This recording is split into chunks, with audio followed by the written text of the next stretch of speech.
Okay, let's dive in. We're seeing some pretty intense reports coming out of northeastern Ukraine today. Right, specifically around the Sumy region. It's, right there on the Russian border. Exactly. And two things really jump out from the sources we've looked at. First, there's this claim, a pretty big one, about a major Ukrainian ammunition plant being destroyed. Yeah, and second, tied into that maybe, is Ukraine asking the U.S. for more military aid, but with a twist this time. A twist involving payment. Yeah, potentially offering to pay for it, which is, well, quite a development. Okay, lots to unpack there. Let's start with the ammunition plant. What are we hearing? Well, the initial report seems to stem from a Ukrainian military serviceman. Okay. He apparently spoke to French media, claiming Russia took out, quote, the main enterprise of the country for the production of ammunition. The main one. That sounds significant. Where exactly? Near the city of Shostka. That's in the Sumy region, northwest of the city of Sumy itself. And how close to the border are we talking? Pretty close. Around 45 kilometers, give or take. And Shostka. Isn't that already known for, military production? It absolutely is. It's known to have a major gunpowder factory and then also a facility that makes detonators. So, yeah, hitting something there, if confirmed, would be a serious blow. And this isn't exactly out of the blue for Shostka, is it? I mean, we've seen reports about strikes there before. Definitely not. Looking back, the Sumy regional authorities reported strikes right at the end of last year, December 31st. What happened then? They reported 13 Russian missiles hitting Shostka overnight. Said 4 hit some unnamed infrastructure around 3 a.m. Okay. And then 9 more about 5 hours later. Wow, 13. Did they say what infrastructure? No, just unnamed. Yeah. But the mayor of Shostka, Michael Onoga, did confirm some infrastructure was destroyed. Right. And he also mentioned damage to 10 apartment buildings and some social facilities, civilian impact too. And the Ukrainian military acknowledged strikes around them. The Air Force did, yeah. They confirmed ballistic missile strikes in the Sumy region and also around Kiev around that time. But no specific comments on Shostka itself, as far as we can tell from these sources. Okay. And there have been other claims targeting Shostka more recently? Yes. Russian state media, back in March of this year, so just last month, cited a Moscow official claiming a drone strike hit ammo production facilities in Shostka. Drones, too. And wasn't there something earlier? Go back to January 2024, and Russian state media claimed they used an X-59 missile that's air-to-surface to hit a detonator factory there. So you see this pattern building up, targeting these specific kinds of facilities in Shostka. It really does look like a focus point. And the surveillance in that area. That's being reported. Intense, apparently. French media sources suggest the area around Shostka is under, constant Russian watch. How? Using reconnaissance drones. And get this, drones supposedly capable of intercepting mobile phone signals. Wow, so really close surveillance. That whole region has been contested, though, hasn't it? Oh, absolutely. You have to remember, Ukraine reportedly used Sumy as a launch pad for that incursion into Russia's Kursk region back in August of the previous year. Right, I remember that. So Russia's been pushing back since. Definitely. Trying to dislodge Ukrainian forces from any territory they gained. And more recently, reports suggest a new Russian offensive pushing Ukrainian troops back towards the border again.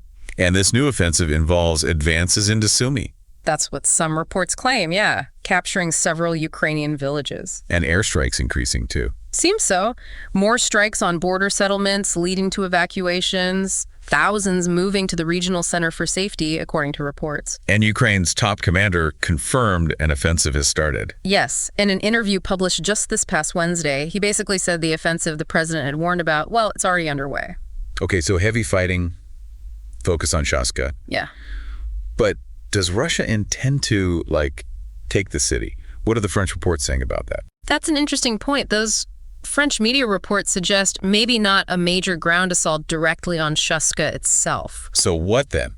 Just keep hitting it. Kind of. They suggest Russia is monitoring it very closely, reconnaissance groups on the ground and attacking with artillery and drones.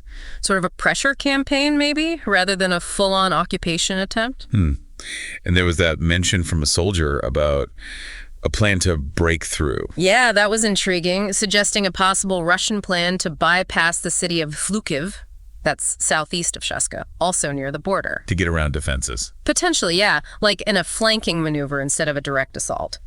Classic tactic, if true. Meanwhile, Russia's claiming battlefield gains. The Russian mod claimed on Sunday they captured a village called Basivka, also in Sumy. But Ukraine disputes these claims. Strongly. A Ukrainian border service official told Ukrainska Pravda that Russia is running a disinformation campaign. Saying they haven't captured these villages. Right. Claiming talk of captured villages and border breakthroughs in Sumy is just Russian propaganda. Okay, so definitely conflicting narratives there. A fog of war situation, as always. Absolutely. It really underscores how difficult it is to get a completely clear picture in real time. Okay, let's pivot now to the other major piece. Ukraine's request for U.S. aid. This payment angle is fascinating. It really is. The Ukrainian president has apparently stated quite clearly that Ukraine is ready to pay for the next tranche of military aid from the U.S. Pay for it, not just receive it as aid. That's the statement, yeah. We are not asking for the next package of aid for free, was the quote reported. And how much are they asking for? Their request is reportedly in the range of $30 to $50 billion, a substantial amount. And how would they pay? What are the options being floated?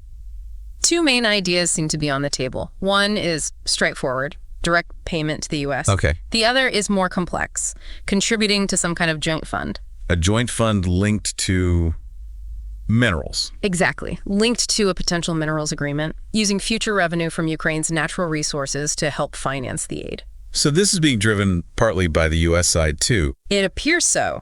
Reports suggest the U.S. president has been pushing Ukraine towards sharing future profits from mineral extraction. As a sort of compensation for past and future aid. Essentially, yeah. Compensation for the tens of billions already provided since the start of the operation 3 years ago, and for future packages. But this minerals deal, it sounds potentially tricky for Ukraine. It does. While Kiev reportedly wants bigger U.S. investments as part of any deal, there are concerns, worries that giving Washington major privileges, especially over natural resources, could complicate Ukraine's path towards joining the EU. Right, balancing immediate needs with long-term European integration goals. That's a tough spot. Definitely. And the reported terms of a draft agreement sound quite demanding. How so? It supposedly requires Ukraine to give the U.S. half of future revenues from its mining and energy industry. Half? Wow.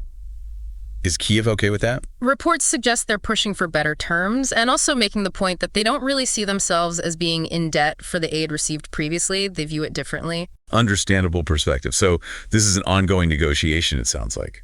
Very much so. And it's happening while Ukraine is still using up previously approved aid. Right.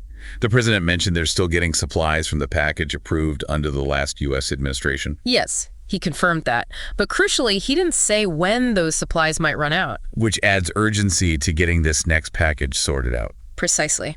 The clock is ticking, which likely influences these talks about payment structures and mineral rights. So bringing it all together, we have this potential major blow to Ukraine's domestic ammo production near Shostka. Right, highlighting the intense fighting and targeting in the Sumy region. And at the same time, these high-stakes negotiations with the U.S. over desperately needed future military aid, possibly involving payment tied to Ukraine's own resources. The two seem undeniably linked. If domestic production takes a hit, the need for external aid becomes even more acute, making these financial discussions even more critical. It really paints a picture of a nation under immense pressure, fighting on the ground while navigating incredibly complex international finance and diplomacy.